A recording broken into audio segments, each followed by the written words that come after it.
விஷயம் வந்து நீங்கள் நம்மளுக்கு குழந்தை இல்லை லேட் ஆகுது அப்படின்னா அதை அக்செப்ட் பண்ணுற மனசு வந்துடணும் உங்களுக்கு. இன்றைக்கி ஏன் வந்து அந்த குழந்தை விஷயத்தை வச்சு ஒரு பெரிய வியாபாரமாக இருக்கட்டும் இல்லை ஒரு பெரிய வேதனையாக எல்லாம் படுறாங்க அப்படின்னா, முதல்லலாம் வந்து ஒருத்தங்க கன்சீவ் ஆகிட்டா 4 மாதம் வரைக்கும் வெளில சொல்லவே மாட்டாங்க. திருஷ்டி சொல்லுவாங்க. பற்றணுங்க காரணம் வந்து அது மட்டும் கிடையாது. அதில் சைக்காலஜியாகவும் இருக்குது. ஒரு சின்ன அதிர்வா ஏதாவது ஒரு சம்பவம் நினச்சுன்னா உடனே வயிற்றில் இருக்கிற கரு கலைஞ்சிரும். அதனால் யார்ட்டையுமே சொல்லாமல் ரொம்ப அமைதியாக வச்சுருப்பாங்க. 4 மாதம் வரைக்கும் உறுதி கிடையாது. ஒரு கரு உருவாகி 4 மாதத்துக்கு அப்புறம் தான் இப்போ நான் சமீபத்தில் கர்ம ஆராய்ச்சியில் வந்து ஒன்று என்னென்னா, ஒரு ஜனனம் வந்து எப்படி உருவாகுதுன்னா, பெண் வயிற்றில் ஒரு கரு உருவாகி 4 மாதத்துக்கு அப்புறம் தான் அந்த ஆன்மாவே தேர்ந்தெடுக்கப்படுது. இந்த இந்த மொத்த ஊழ்வினை கர்மனையும் தலையெழுத்து எழுதப்படுறது 4வது மாதத்துலேருந்து தான் அப்படின்னு சொல்லி நான் ஒரு புக்கில் படித்தேன். இதனால தான் வந்து அந்த காலத்தில் நம்ம அந்த 4 மாதம் வரைக்கும் வெளியில் சொல்ல வேணாம்னு சொல்லுவாங்க. டாக்டர் அதான் சொல்லுவாங்க. குறைஞ்சபட்சம் ஒரு 90 டேஸ் வந்து நீங்கள் ரொம்ப கேர்ஃபுல்லாக இருங்க. கன்சீவ் ஆயிருங்கன்னு வெளில சொல்லாதீங்கன்னு. ஆனால் இப்போ வந்து ப்ரெக்னன்சி அந்த ரிப்போர்ட் எடுத்தோடனே அது இன்ஸ்டாகிராமில் வந்து போட ஆரம்பிச்சிடுறாங்க. போட ஆரம்பித்து குழந்தை பெற்றுக்கிறது வந்து உண்மையிலே குழந்தை வந்து ஒரு பெரிய செல்வம் தான். அதுக்கு அந்த செல்வத்துக்கு ஈடிணை எதுவுமே கிடையாது. ஆனால் அது போடுறப்போ என்ன ஆகும்னா, 5 வருஷமாக குழந்தை இல்லாதவங்க, 4 வருஷமாக குழந்தை இல்லாதவங்க, 8 வருஷமாக குழந்தை இல்லாதவங்க பார்க்குறப்போ அது அவங்களுக்கு ஒரு மன சஞ்சலத்தையும், ஒரு பெரிய நம்ம எதுவும் பாவம் செஞ்சுட்டோமோ, நம்மளுக்கு இந்த கொடுப்பனை இல்லையா அப்படின்னு ஒரு நினைக்கிற அளவுக்கு ஒரு எண்ணம் வந்து அது டவுன் ஆக்குது.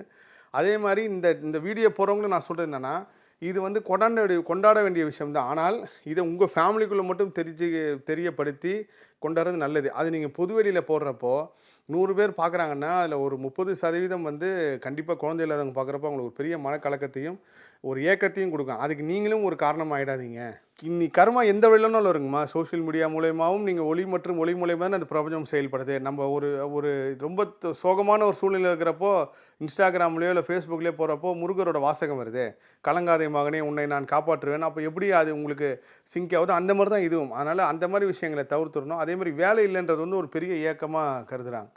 நீங்கள் முருகரை கேட்டிங்கன்னா எல்லாமே கிடச்சிருன்றதை உணர மாட்டுறாங்க. முருகர் எனக்கு வேலை கொடுக்கல, முருகர் குழந்தை கொடுக்குன்னு நினைக்கிறான்னு தவிர, முருகர் நம்ம கூட இருக்கார், முருகர் நம்மளை பார்த்துக்கிட்டு இருக்கான்ற ஒரு எண்ணம் வந்து எல்லா முருக பக்தர்களும் வந்துட்டாலே இதெல்லாம் ஒரு சாதாரண விஷயமா தெரியும்.